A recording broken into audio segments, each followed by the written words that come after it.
وسلم وعلى آله وأصحابه وأزواجه وذريته أجمعين وآل بيته الكرام وإلى رسول شيخنا مربي روحنا معلمنا مهذبنا ومرشدنا المرحوم المغفور لك يا أجي محمد عارف الإلحام بن هدي إلهام الزكي اللهم اغفر له وارحمه وعافيه واعف عنه ونبل قبره واجعل قبره روضة من رياض الجنان ونفعنا بعلومه وإلى روحه وسنة محمد أحمد الذكرى بنكاجي محمد عارف الإلحام الفاتحة.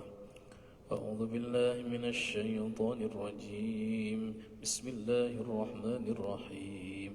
الحمد لله رب العالمين الرحمن الرحيم مالك يوم الدين إياك نعبد وإياك نستعين اهدنا الصراط المستقيم صراط الذين أنعمت عليهم غير المغضوب عليهم ولا الضالين. Ikhwatul iman, ayahanda bunda jamaah halaqah Isyraq yang dirahmati Allah. Kita melanjutkan kajian kitab Al-Mustafad min Qasasil Quran bersama guru kita Ustaz Syukran Ma'mun MPD. Faidahi falyatafaddal mashkur.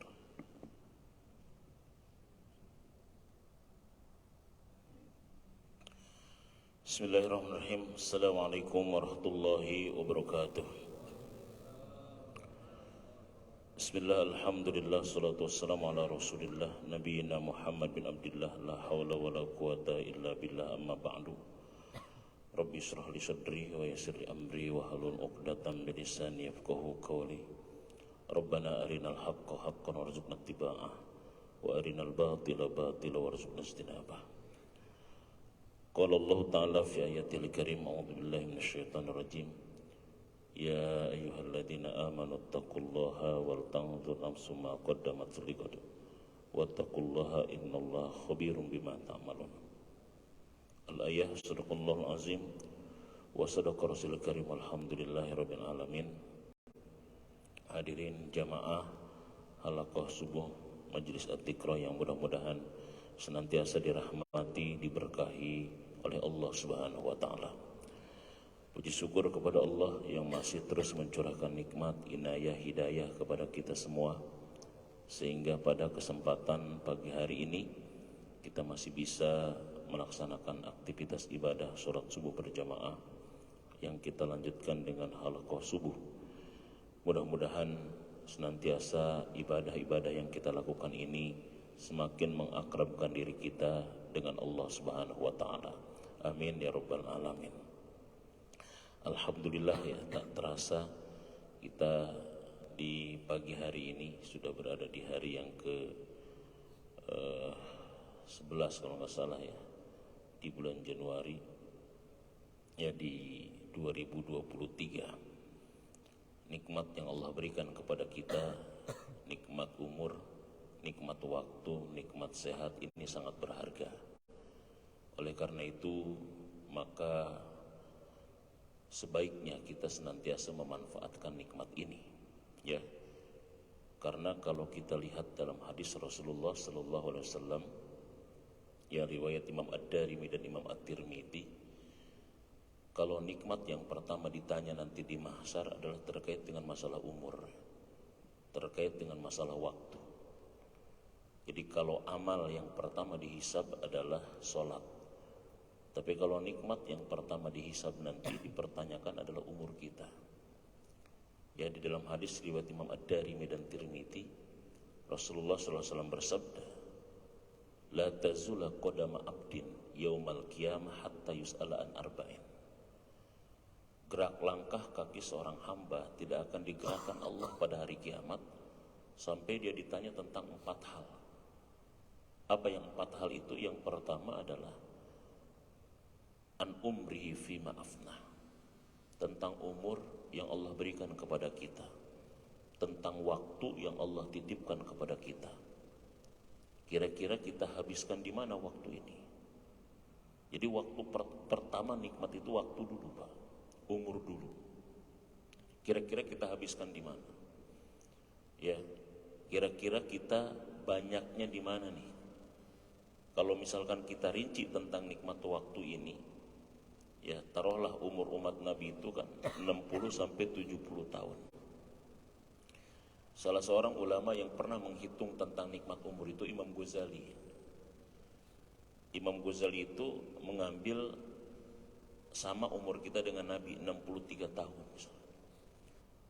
Jikalau misalkan umur kita 63 tahun, kemudian kita ambil aktivitas yang tidak pernah kita tinggalkan dari semenjak kita lahir sampai tua yang ini adalah aktivitas tidur gitu. Pernah nggak Bapak meninggalkan tidur Pak gitu? Barangkali misalkan saya bosan tidur wae, nggak mau tidur 2 minggu gitu. Ada nggak kira-kira Pak gitu? Nggak ada ya? Kayaknya nggak ada di sini yang bosan tidur Pak ya, nggak ada ya. Yang ada bukan bosan tidur, kayaknya pelor kita, nempel molor gitu loh ya. Kata Imam Ghazali, aktivitas yang tidak pernah kita tinggalkan misalkan tidur. Menurut kedokteran, kita ikut kedokteran dulu. Menurut kedokteran tidur itu sehari semalam 8 jam.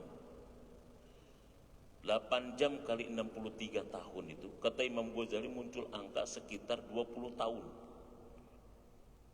Jadi Bapak itu kalau umurnya 63 tahun, Ibu umurnya 63 tahun, tidur sehari semalam 8 jam, itu dipakai tidur doang berapa? 20 tahun. Berarti 63 diambil 20 tinggal berapa? 43 tahun. Kemudian kerja. Berapa jam kerja itu biasanya Pak?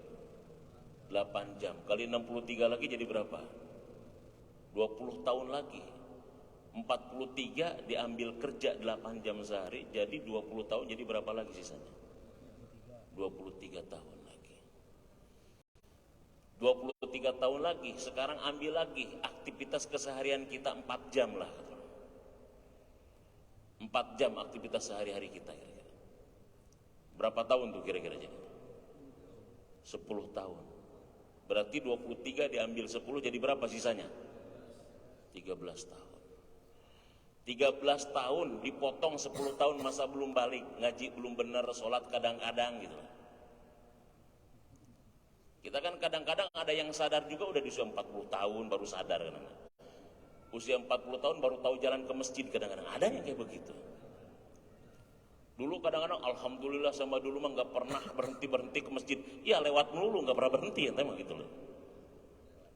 Lewat doang nggak pernah berhenti ke masjid. Iya lewat melulu kalau pas masjid. 10 tahun masa belum balik kita lah. Ngaji belum benar, sholat belum benar. 13 diambil 10 berapa sisanya? 3 tahun.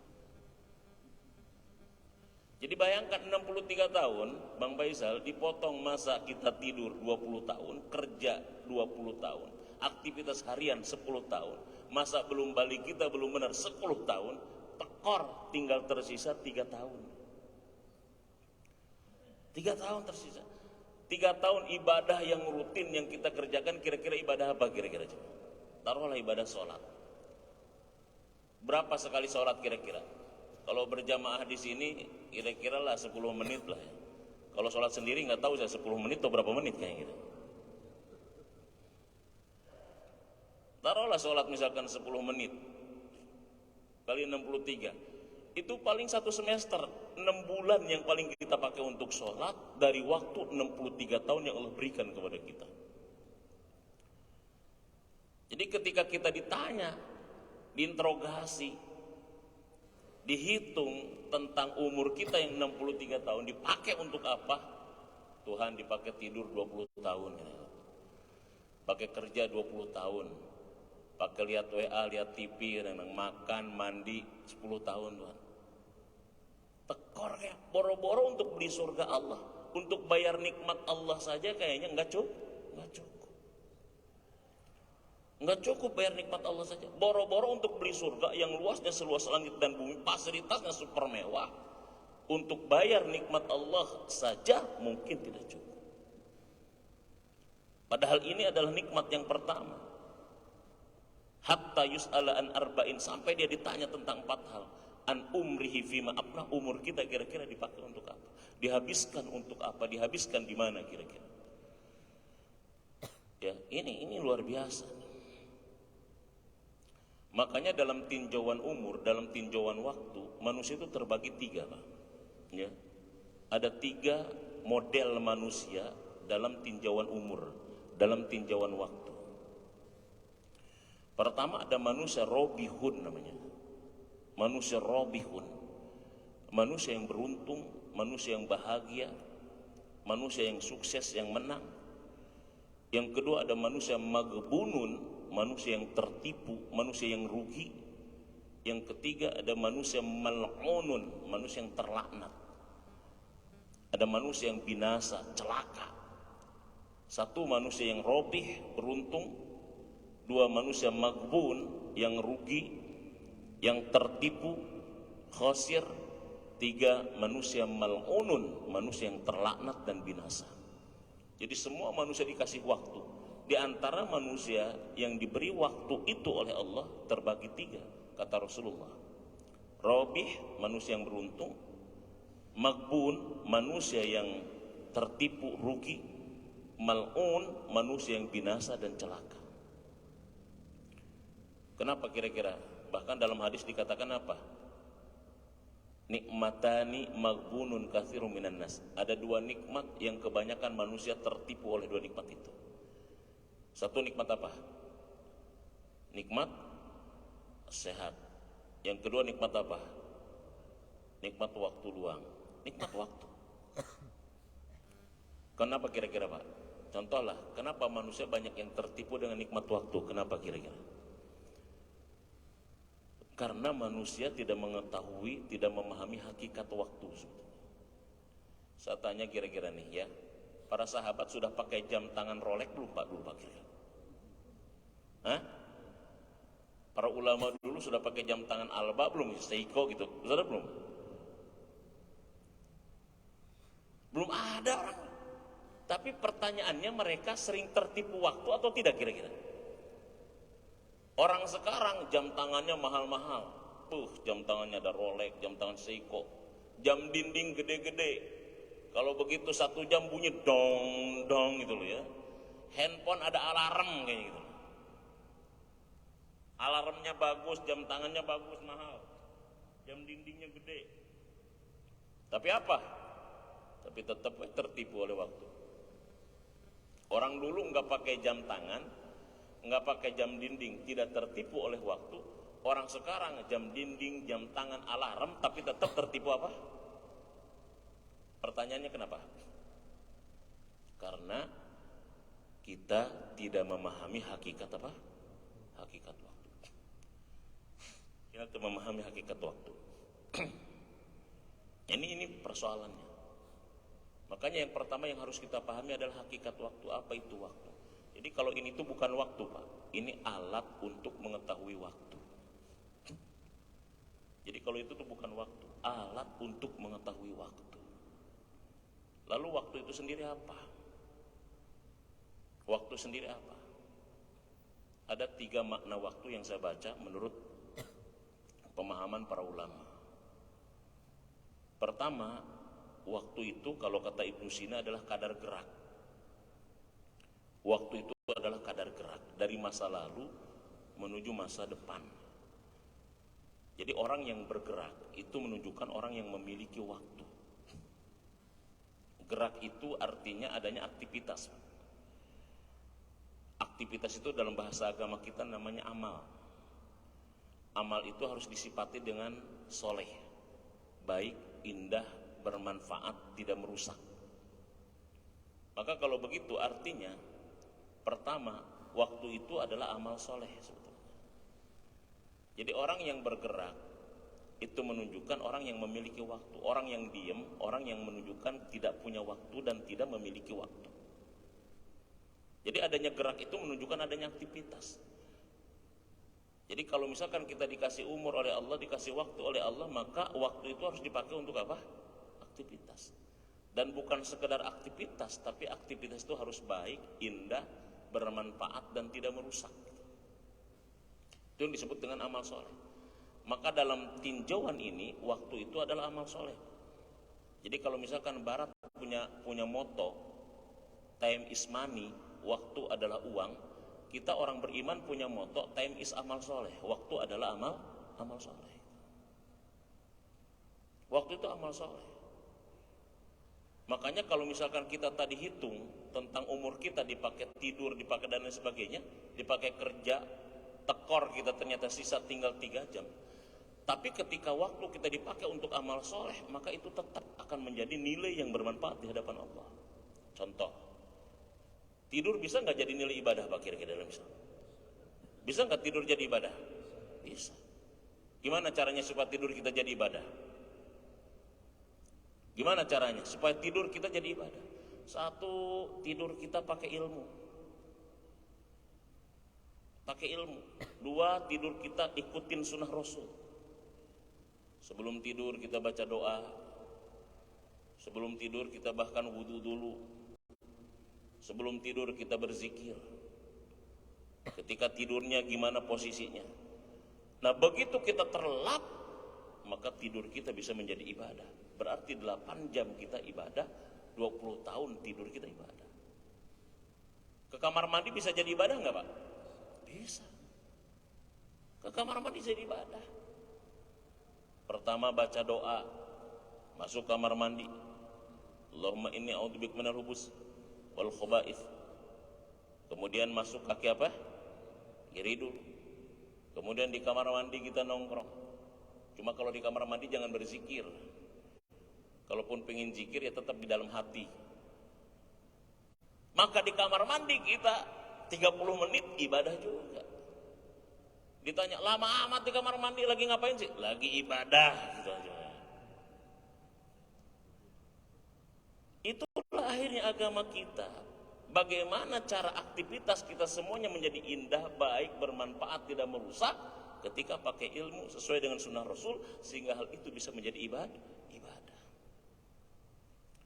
Makanya kalau Barat punya moto waktu adalah uang, maka kita orang beriman harus punya moto waktu adalah amal soleh. Tidak ada waktu yang terlewat. Makanya kata Ibnu Mas'ud apa? Sesuatu yang paling aku sesali, sesuatu yang paling rugi yang aku sesali, nggak ada lain kecuali ketika waktu berlalu, waktu telah lewat, waktu telah bertambah, akan tetapi tidak bertambah amal solehku dan kebaikanku di hadapan Allah. Itu yang paling disesali oleh Ibnu Mas'ud begitu. Ini poin pertama. Maka waktu adalah kadar gerak dari masa lalu menuju masa depan. Jadi kalau kita masih punya waktu, tandanya kita bergerak. Kalau tidak beraktivitas, tidak bergerak, maka kita sama dengan tidak memiliki waktu. Harus bergerak Pak, pokoknya gerak Pak, pokoknya. Para pensiunan juga bergerak Pak, pokoknya mah gitu loh ya. Minimal pindahin kursi weh. Kok Bapak dari tadi sore mindahin kursi pagi? Kata Ustadz bergerak weh, pokoknya mah gitu loh ya. Bergerak harus bermanfaat gitu. Itu satu. Nah, yang kedua, waktu itu adalah umur tadi saya katakan. Makanya ketika waktu umur, dia adalah merupakan amal pertama atau nikmat pertama yang ditanya Allah. Ya, la tazula qadama abdin hatta yus'ala an arba'in tadi. Jadi ada 4 Pak. Jadi ternyata pertanyaan di akhirat itu, ini sependek pengetahuan saya ya. Kalau di barzah, di alam barzah, ketika di alam kubur 5 pertanyaan, di mahsyar ternyata ada 4 pertanyaan, berarti total pertanyaan di akhirat itu cuma 9 Pak. Di barzahnya 5 kan, ya man robuka, man nabiyuka, ya man imamuka, man kiblatuka, man ikhwanuka, kan itu. Ini udah bocor kayaknya Pak, nggak tahu sudah dirubah atau belum nantinya itu. Karena biasanya kalau soal ujian sudah bocor kayaknya dirubah kadang-kadang gitu loh ya. Nah, pertanyaan mahsyar itu juga cuma 4. Artinya kalau 5 tambah 4 cuma 9. Artinya pertanyaan di akhirat ternyata tidak panjang, tidak banyak. Tetapi walaupun tidak banyak, banyak yang tidak lulus. Di mahsyar misalnya. Ini mahsyar ini dahsyat. Disebut mahsyar karena tempat berkumpul. Tempat berkumpulnya seluruh manusia dari zaman Nabi Adam sampai zaman Rasulullah Sallallahu Alaihi Wasallam, itu mahsyar. Itu mahsyar itu saya baca dalam satu riwayat itu, alasnya itu perak, ya, di atasnya matahari dekat dengan kita. Dan saya baca di dalam ilmu fisika udah lama, tolong dikoreksi. Nggak tahu saya juga yang ngukurnya siapa. Itu panas pusat matahari itu 30 juta derajat Celcius. Jadi panas pusat matahari itu 30 juta derajat Celcius. Itu jarak dengan kita itu sangat dekat, Pak. Ya, itu kayak di open aja kita. Gosong-gosong ya di situ gitu. Makanya ada yang keringatnya semata kaki, keringatnya selutut, keringatnya sedada. Ada kelelap dengan apanya? Dengan keringatnya itu. Walaupun panas kayak begitu, Pak, 30 juta derajat Celcius panas pusatnya matahari dekat dengan kita. Tapi ada kelompok-kelompok orang yang tidak kepanasan. Dia kayaknya orang VIP masuknya kayaknya gitu loh. Pakai AC kayaknya dia. Ya, orang lain kepanasan, matahari panas. Ini ada kelompok VIP kayaknya. Enggak kepanasan. Yang 7 orang itu. Salah satunya adalah mu'allakun wa rajulun qalbuhu mu'allakun bil masajid. Seseorang yang hatinya bergantung di masjid. Maaf, yang bergantung di masjid hatinya, bukan pecinya, bukan. Ini pecinya sorbannya di masjid, orangnya di mana buah kadang-kadang gitu loh ya. Yang penting gua tandain aja pokoknya, digantung di masjid aja pokoknya. Yang bergantung itu hatinya. Bahkan diantaranya juga siapa? Orang yang saling mencintai karena Allah dan berpisah juga karena Allah. Ini orang yang VIP di padang mahsyarnya, gak kepanasan nantinya. Orang kepanasan dengan matahari 30 juta derajat Celcius panas pusatnya, yang ini kedinginan, adem aja. Insyaallah kita termasuk orang yang rajulun qalbuhu mu'allakun bil masajid, dan kita saling mencintai karena Allah. Ya, orang kalau di masjid kan tidak ada yang dicintai kecuali karena Allah. Nggak ada karena jabatan. Kamu rajin banget sih halakoh subuhnya. Maklum 2024 sebentar lagi, siapa tahu diangkat jadi menteri, siapa yang mau ngangkat gitu. Kita pasti karena Allah. Itu umur namanya. Nah, yang kedua yang ditanya di padang mahsyar itu apa kata Rasul? An jismihi fima ablah, fisik kita. Fisik kita itu dipakai apa? Kalau misalkan kita rinci fisik kita ini kan ada tangan, ada kaki, ada mata, ada mulut, ada pikiran, ada telinga. Ini kan yang ditanya oleh Allah. Kira-kira kaki kita lebih banyak kita langkahkan ke masjid, ke majelis ilmu, atau justru ke tempat-tempat maksiat? Ini ditanya satu persatu. Karena ini nantinya akan menjadi saksi. Al-yawma nakhtimu ala afwahihim wa tukallimuna aydihim wa tashhadu arjuluhum bima kanu yaksibun. Kan begitu masalahnya. Tangan kita dipakai apa? Mulut kita, telinga kita. Bahkan di antara tubuh kita itu, Pak, tubuh kita ini, Pak, yang pertama menyesal nanti adalah telinga kita. Jadi telinga itu luar biasa. Telinga itu indera yang pertama kali berfungsi, indera yang paling terakhir tidak berfungsi, indera yang paling pertama menyesal ketika kita di hadapan pengadilan Allah. Makanya yang pertama kali berfungsi dalam diri kita kan telinga dulu. Makanya begitu bayi terlahir, kata Rasulullah, fa'adzana fi udunihil yumna wa aqama fi udunihil yusra. Azankan di telinga kanan, iqamatkan di telinga kiri. Pertama lahir. Terus ketika dia sudah sakarat, yang paling akhir berfungsi apa? Telinga juga. Makanya talqin itu ke telinganya, jangan ke matanya. La ilaha, jangan. Kalau ke matanya dia melotot, kita melotot nantinya gitu ya. Ke telinganya. Talqin itu ke telinganya. Nah, dia juga yang paling pertama disesali. Dalam surat Al-Mulk ayat 10 kan begitu. Lau kunna nasma'u aw na'kilu ma kunna fi ashabis sair. Seandainya dulu aku mau ngedenger dan memikirkan apa yang aku dengar, niscaya aku saat ini tidak akan menjadi penghuni neraka sair. Makanya hati-hati, Pak, harus mau ngedenger. Karena yang disesali pertama kali ketika dihadapan kepada mahkamah Allah adalah telinga kita. Lau kunna nasma'u aw naqilu. Seandainya dulu aku mau mendengar. Karena penyebab orang menyesal itu tidak mau mendengar, Pak. Mau ngedengar apa kata ustadz, mau ngedengar apa kata para ulama, mau ngedengar apa para kiai. Dan kemudian aku merenungkan dan memikirkan apa yang aku dengar dulu, niscaya aku tidak akan menjadi penghuni neraka sair saat ini. Nah, inilah sebabnya salah satu hikmah kenapa Allah ciptakan dua telinga, satu mulut. Artinya kita itu harus lebih banyak mendengar daripada bicara. Makanya pepatah Arab mengatakan apa? Kun ahsanul istima kama takun ahsanul hadis. Jadilah kalian pendengar yang baik sebagaimana kalian selalu ingin menjadi pembicara yang baik. Ada nggak orang yang misalkan latihan menjadi pendengar yang baik? Besok saya kayaknya mau ikut pengajian, latihan menjadi pendengar yang baik. Jarang, tapi kita selalu berlatih ingin jadi pembicara yang baik. Makanya ada public speaking, tidak ada public listening, kayaknya nggak ada kayak gitu. Betul nggak? Ada latihannya, namanya latihan apa? Public speaking. Ada nggak latihan public listening, Pak? Oh, saya besok kayaknya mau ngedenger nih. Saya perbaiki dulu telinga saya gitu. Gimana cara menjadi pendengar yang baik? Jarang. Tapi kalau misalkan untuk bicara kita selalu siapin diri kita, latihan gimana caranya menjadi pembicara yang baik, tapi tidak pernah kita berlatih untuk menjadi pendengar yang baik. Padahal yang disesali pertama adalah karena pendengaran. Ini tentang jismi kita, tentang tubuh kita. Ya, ditanya nanti oleh Allah. Nah, yang ketiga tentang apa? Yang ketiga adalah tentang ilmu kita.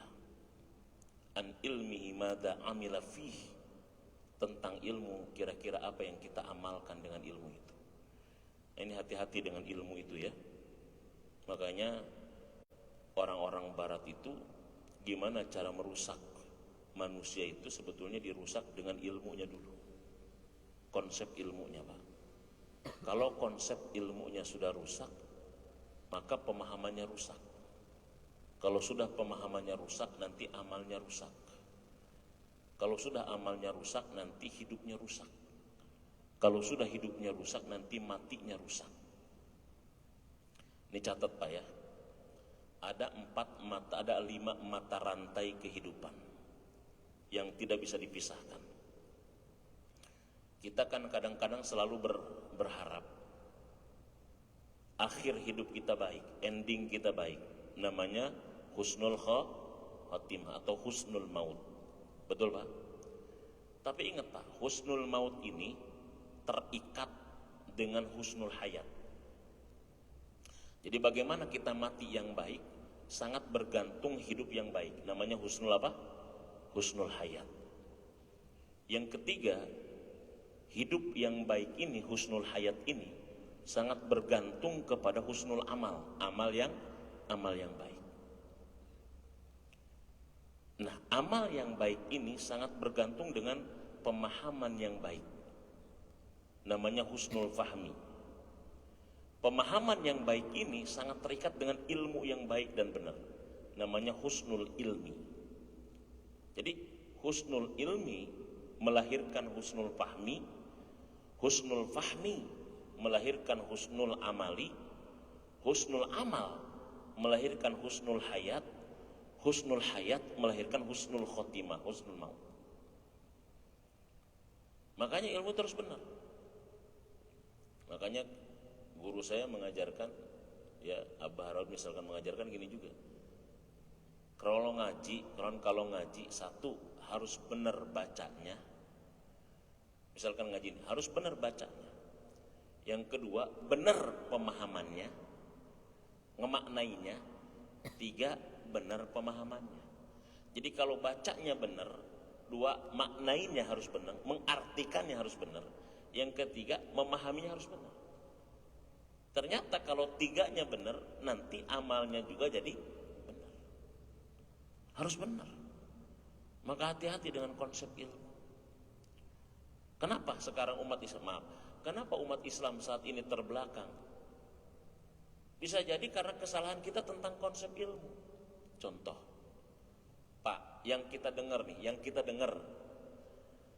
tentang ilmu ini kan kita dulu sekolah itu ada 2, Pak. Ada sekolah agama, ada sekolah umum. Betul nggak? Ada pendidikan agama, ada pendidikan umum. Kadang-kadang begitu. Sekolah umum dikenal dengan sekolah dasar, sekolah agama dikenal dengan madrasah. ujungnya nanti madrasah, dia kalau pertengahannya ke MTS, kalau ke atasnya lagi ke MA, madrasah aliyah. Atau dikenal juga kalau misalkan dia madrasah aliyah negeri, dikenal mantu. Madrasah aliyah negeri 2 disebut mantu gitu. Mau kemana nerusinya? Mantu gitu. Mertuanya siapa emang gitu. Sehingga kadang-kadang dari dulu orang kalau sekolah agama itu kadang-kadang maaf, seolah-olah dia tidak keren dulu. Nah, sekarang pun begitu kadang-kadang. Ini kan sekularisasi. Padahal dalam Islam, Pak, enggak dikenal itu. Enggak dikenal misalkan ilmu agama, ilmu umum. Enggak dikenal itu. Dalam Islam itu pembagian ilmu itu kata Imam Ghazali cuma 2. Ilmu fardu ain, ilmu fardu kifayah. Ilmu fardu ain, ilmu fardu kifayah. Ini kan dengan konsep kayak begini kita paham. Sebelum kita mendalami ilmu fardu kifayah, ilmu fardu ain itu harus tuntas. Karena kalau fardu ain itu kewajiban kepada siapa? Kewajiban kepada siapa, Pak? Kepada setiap individu. Kalau fardu kifayah, kewajiban kepada sekelompok. Jadi kalau sudah ada yang mengerjakan, maka gugur yang lain. Sholat 5 waktu, fardu kifayah, fardu ain. Fardu ain. Sholat jenazah, fardu kifayah, fardu ain. Fardu kifayah. Tapi umat Islam banyak fardu kifayahnya doktor, fardu ainnya SD. Ini kalau ilustrasi kepada ibadah, rajin sholat jenazah tapi nggak pernah sholat 5 waktu kayaknya. Error kalau kayak begini. Ayo saya tanya, banyak nggak umat Islam yang doktor dalam bidang hukum? Ada nggak? Tapi ngaji Quran belum bisa, ada nggak kira-kira? Banyak nggak umat Islam yang doktor dalam bidang ekonomi tapi sholatnya belum benar? Ada nggak kira-kira saya tanya? Ini percis orang yang rajin sholat jenazah tapi nggak pernah sholat 5 waktu. Ini kan kesalahan, ini contoh kesalahan konsep kita tentang itu menyebabkan umat Islam yang ahli dalam bidang ilmu fardu kifayah, tapi dalam bidang ilmu fardu ain yang itu kewajiban setiap individu, dia tidak pernah mau mengerjakan itu. Baru nanti sudah pensiun aja, udah nggak punya apa-apa, kadang-kadang jalan ke masjid juga udah susah, baru sadar dia kadang-kadang. Ternyata fardu ain ya, baru akhirnya belajar mau. Usia 60 tahun belajar Iqra 1. Naik-naik tadi kadang-kadang batako ngejotosin batako kadang-kadang gitu. Iya, nggak naik-naik ilmunya. Kenapa? Udah susah masalahnya. Lidahnya udah kaku, udah keluh, pola pikir sudah mulai turun gitu. Baru itu pun alhamdulillah tetap cuma telat ke mana wae gitu kadang-kadang gitu. Ayo batako jotosin batako tuh naik kita kadang-kadang gitu. Repot kita kalau gitu. Ini karena kesalahan itu. Jadi kesalahan konsep ilmu bisa kesalahan kesananya kemana-mana. Bahaya. Jadi ini yang ditanya nanti tentang ilmu. Makanya kita belajar ilmu minal mahdi ilal lahdi. Ya. Sedikit kita amalkan insyaallah. Yang keempat baru yang ditanya adalah tentang harta. Kalau harta itu dari mananya ditanya, kemananya ditanya. Aina tasabahu wa fima anfaqo. Ini pernah kita bahas detail tentang harta. Nah ini umur, waktu ada yang mengartikan umur. Tapi ada juga yang ketiga, waktu itu artinya hayat. Imam Yusuf Qaradawi, al-waktu wal hayat. Kata Yusuf Qaradawi, waktu itu adalah kehidupan. Jadi kita itu hidup saat ini tandanya kita masih memiliki waktu. Dan waktu ini termasuk sumber daya, Pak. Jadi Allah itu ngasih 3 sumber daya kepada kita. Sumber daya manusia, sumber daya alam, sumber daya waktu. Makanya waktu ini termasuk sumber daya. Kehidupan ini betul-betul harus dimanfaatkan. Ya, makanya sebetulnya kalau kita lihat antara waktu yang tadi diterjemahkan oleh Ibnu Sina gerak, ternyata hayat juga artinya gerak. Ya, kalau lihat di kamus biasa memang hayat sama dengan kehidupan. Tapi ternyata makna dasar kata hayat itu adalah gerak. Jadi orang hidup itu tandanya orang bergerak. Misalkan Kalau ada orang suka dikata mati sebelah. Kenapa mati sebelah? Artinya yang satunya sudah tidak bisa bergerak dan berfungsi. Jadi al-hayat itu maknanya gerak atau fungsi. Jadi orang hidup itu adalah orang yang bergerak dan orang yang berfungsi sesuai dengan tujuan dia hidupnya, tujuan dia diciptakannya. Jadi al-waktu huwal hayat, waktu adalah kehidupan. Makanya dalam konteks ini Rasulullah SAW memberikan petunjuk kepada kita gimana cara memanage kehidupan. Kan begitu, memanage waktu. Apa hadisnya yang sudah kita pahami, yang sudah kita hafalkan? Iktanim khomsan qobla khomsin, kata Rasulullah. Ya, manfaatkan 5 perkara sebelum 5 perkara. 1, manfaatkan waktu muda kita sebelum tua kita. Saya lihat di sini nggak ada yang tua, masih muda-muda semuanya. Sunaryono juga masih muda kayaknya. Ini sekitar 40 tahunan kayaknya Pak ya. Muda-muda semuanya kayaknya. Saya nggak ngelihat orang tua. Justru yang tua kayaknya saya kayaknya paling tua kayaknya gitu. Ini bermutu namanya, bermuka tua kayaknya. Kayak yang lainnya muda-muda kelihatannya. Itu sababaka qabla waktu muda sebelum waktu tua kita. Kan kata Rasul begitu. Yang kedua adalah sihataka qabla sukmika. Ketika kita sehat sebelum kita sakit. Kan gitu. Ketika sehat manfaatkan sebelum sakit. Karena biasanya orang kalau sudah sakit banyak nyusun program.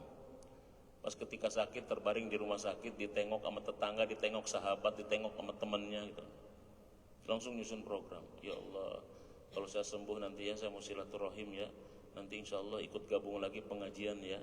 Nanti nih ketika sakit nyusun program banyak banget. Pas sudah sehat lupa, wah apa yang dia susun waktu itu. Manusia kan kadang-kadang begitu manusia. Ya ketika sehat sebelum waktu sakit kita manfaatkan. Kemudian apa? Ketika kita memiliki apa? Waktu luang sebelum datang waktu sempit. Ketika kita berdaya sebelum kita tidak berdaya. Ketika kita mampu sebelum kita tidak mampu. Atau kaya sebelum kita miskin, kalau dalam hadis kan begitu. Tapi ternyata kalau dalam Quran ya surat apa itu? Ternyata lawan daripada kaya itu adalah apa? Cukup kayaknya ya. Jadi pasangan itu kalau misalkan kita sedih itu kan tertawa. Kalau hidup itu pasangannya adalah mati. Tapi ternyata ketika kaya pasangannya apa? Cukup. Ya. Innahu huwa agna wa aqna. Sesungguhnya dialah Allah yang menjadikan kekayaan dan kecukupan. Jadi dalam Quran itu bukan kaya lawannya adalah apa? Miskin sebenarnya. Tapi kaya lawannya adalah cukup. Innahu huwa agna wa aqna. Dialah Allah yang telah menjadikan kekayaan dan kecukupan. Jadi ternyata masalahnya ada yang kaya tapi tidak cukup. Tapi ada yang mungkin dia secara materi miskin tapi cukup.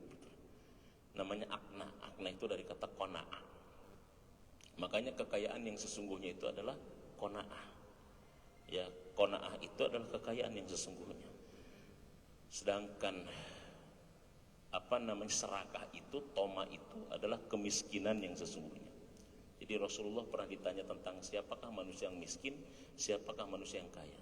Ya, kata Rasul, at-toma'u huwa faqrul hadir. Orang serakah itu adalah orang yang miskin yang sesungguhnya. Karena orang serakah itu tidak pernah ada cukupnya, Pak. Ya.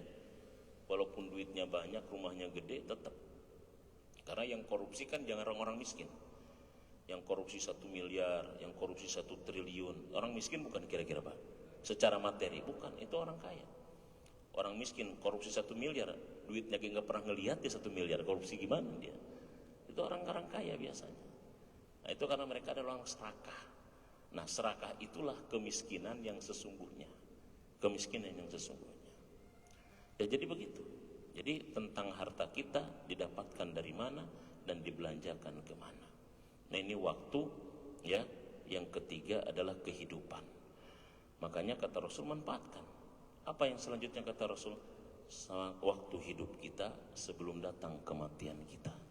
Nah, makanya kita ketika hidup, mari kita manfaatkan waktu kita sebaik-baiknya, kita manfaatkan waktu kita seoptimal dan semaksimal mungkin. Ya, jadi terakhir kita sebetulnya kemarin bicara tentang Al-Mustafad itu terkait dengan kisah Zulkarnain terkait dengan nikmat. Jadi makanya saya tadi agak bahas bahwa kekuasaan itu sebagai bagian daripada nikmat Allah yang harus dimanfaatkan sesuai dengan tuntutan nikmat. Jadi nggak apa-apa karena kemarin kita sudah terakhir tentang Zulkarnain, sudah terkait dengan masalah hikmahnya ya yang sudah kita bahas kemarin. Jadi karena ini adalah merupakan Senin perdana kita di 2023 di Januari. Jadi sedikit saya menyinggung tentang nikmat yang Allah berikan kepada kita terkait dengan masalah waktu. Mudah-mudahan waktu yang Allah berikan kepada kita memasukkan kita kepada kelompok robihun, manusia beruntung, manusia bahagia, manusia sukses, dan terhindar dari manusia yang rugi apalagi sampai terlaknat. Amin ya Rabbal Alamin. Mudah-mudahan ada manfaatnya bagi kita semua. Yang benar dari Allah, yang salah semata-mata kebodohan saya sendiri. Mari kita tutup dengan hamdalah dan kafaratul majlis. Alhamdulillahirabbil alamin. Subhanakallahumma rabbana wa bihamdika asyhadu an la ilaha illa anta astaghfiruka wa atubu ilaik. Assalamualaikum warahmatullahi wabarakatuh.